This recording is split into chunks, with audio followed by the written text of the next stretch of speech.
এবারে সংগ্রাম আমাদের মুক্তির সংগ্রাম।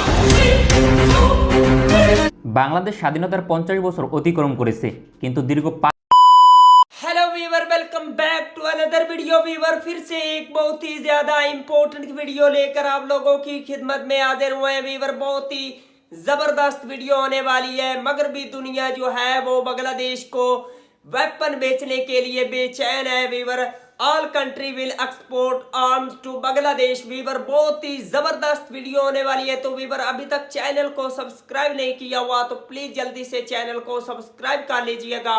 तो बिना टाइम वेस्ट किए वीडियो को स्टार्ट करते हैं। এবারে সংগ্রাম আমাদের মুক্তির সংগ্রাম। বাংলাদেশ স্বাধীনতার 50 বছর অতিক্রম করেছে, কিন্তু দীর্ঘ 5 দশক পর এই প্রথম মধুর সমস্যার মুখোমুখি বাংলাদেশ সামরিক বাহিনী, অর্থাৎ সেনা, নৌ এবং বিমান, এই 3 বাহিনী।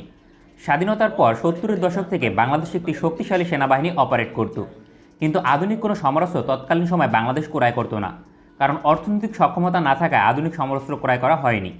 তবে 90-এর দশকে বাংলাদেশ বেশ কিছু গেম চেঞ্জার সমরাস্ত্র ক্রয়ের মহাপরিকল্পনা গ্রহণ করে। এর মাঝে বাংলাদেশ নৌবাহিনীর জন্য যুদ্ধজাহাজ, সেনাবাহিনীর জন্য এয়ার ডিফেন্স সিস্টেম এবং মিসাইল সিস্টেম, এবং বিমান বাহিনীর জন্য আধুনিক যুদ্ধ বিমান।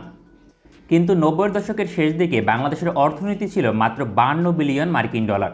তখন বাংলাদেশকে পৃথিবীর উন্নত দেশগুলো মূল্যায়ন করত না, কিন্তু বাংলাদেশ 90-এর দশকের শেষ দিকে আধুনিক যুদ্ধ বিমান ক্রয়ের ব্যাপক প্রচেষ্টা চালায়। বিশেষ করে তৎকালীন সময় বাংলাদেশ এয়ারফোর্সের জন্য মার্কিন যুক্তরাষ্ট্রের তৈরি F-16 ফাইটার ক্রয়ের আগ্রহ প্রকাশ করে বাংলাদেশ সরকার। মার্কিন যুক্তরাষ্ট্রকে বারংবার প্রস্তাব করা হলেও তারা প্রত্যাখ্যান করে। বাংলাদেশ তখন অন্তত এক স্কোয়াড্রন F-16 ক্রয় করতে চেয়েছিল, অর্থাৎ 16টি।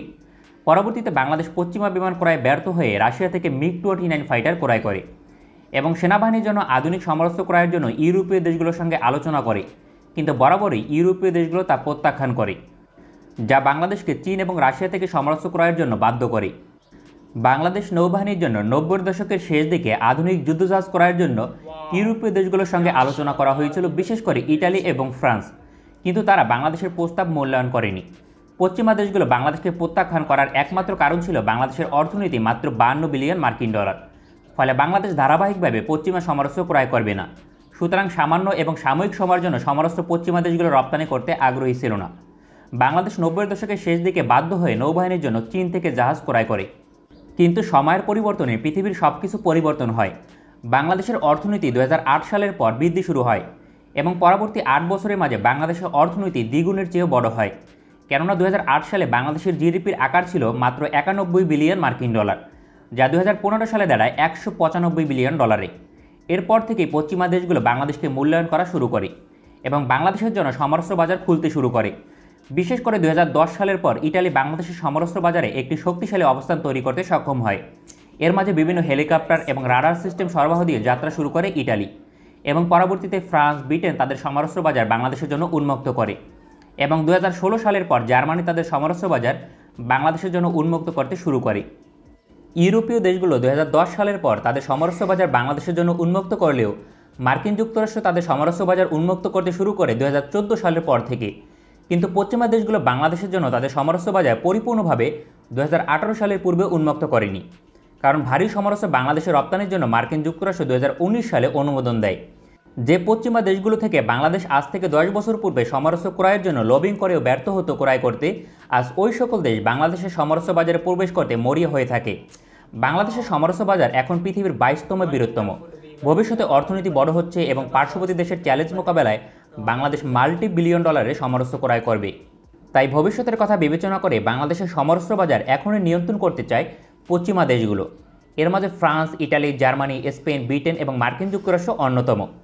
একসময় মার্কিন যুক্তরাষ্ট্রের F-16 ফাইটার বাংলাদেশ লবিং করেও ক্রয় করতে পারেনি, কিন্তু 2019 সালে মার্কিন যুক্তরাষ্ট্র বাংলাদেশ এয়ারফোর্সের জন্য তাদের F-16 ফাইটারের সবচেয়ে আধুনিক সংস্করণ প্রস্তাব করে, কিন্তু বাংলাদেশ এখন ক্রয় করবে কিনা তা বলা কঠিন। আর এজন্য মার্কিন যুক্তরাষ্ট্র নিজেই লবিং করছে এবং বাংলাদেশের বাজারে প্রবেশের চেষ্টা চালিয়ে যাচ্ছে। এছাড়াও মার্কিন যুক্তরাষ্ট্র তাদের F-18 যুদ্ধবিমান বাংলাদেশ এয়ারফোর্সের জন্য বিক্রি করতে আগ্রহী। যে ইউরোপীয় দেশগুলো 90-এর দশকে বাংলাদেশ নৌবাহিনীর জন্য আধুনিক যুদ্ধজাহাজ বিক্রি করতে চায়নি, ওই সকল ইউরোপীয় দেশ বাংলাদেশ নৌবাহিনীর জন্য বর্তমানে হাই পারফরমেন্স ফ্রিগেট প্রকল্পের জন্য আধুনিক ফ্রিগেট প্রস্তাব করছে, এবং কি ইউরোপীয় দেশগুলোর পররাষ্ট্রমন্ত্রী এবং প্রতিরক্ষামন্ত্রী বাংলাদেশে এসে তাদের আর্জি জানিয়ে যাচ্ছে সমরাস্ত্র বিক্রির জন্য। এবং কি বাংলাদেশের প্রধানমন্ত্রীকে অফিসিয়ালি আমন্ত্রণ জানিয়ে তাদের দেশে নিয়ে যাচ্ছে সমরাস্ত্র ক্রয়ের চুক্তির জন্য। বাংলাদেশ সেনাবাহিনীর জন্য আধুনিক ট্যাঙ্ক, এয়ার ডিফেন্স সিস্টেম সহ বিভিন্ন সমরাস্ত্র বিক্রি করতে পশ্চিমা দেশগুলোর এখন আর কোনো আপত্তি নেই। এর থেকে এটাই প্রমাণ করে আন্তর্জাতিক ভূরাজনৈতিক বিষয় পৃথিবীর কোনো দেশ কারো স্থায়ী বন্ধু কিংবা শত্রু নয়। যদি স্বার্থ থাকে তবে শত্রু ও বন্ধু হতে পারে। আর বাংলাদেশের অর্থনীতি বড় এবং শক্তিশালী হবার কারণেই সামরিক ব্যয় বৃদ্ধি পেয়েছে।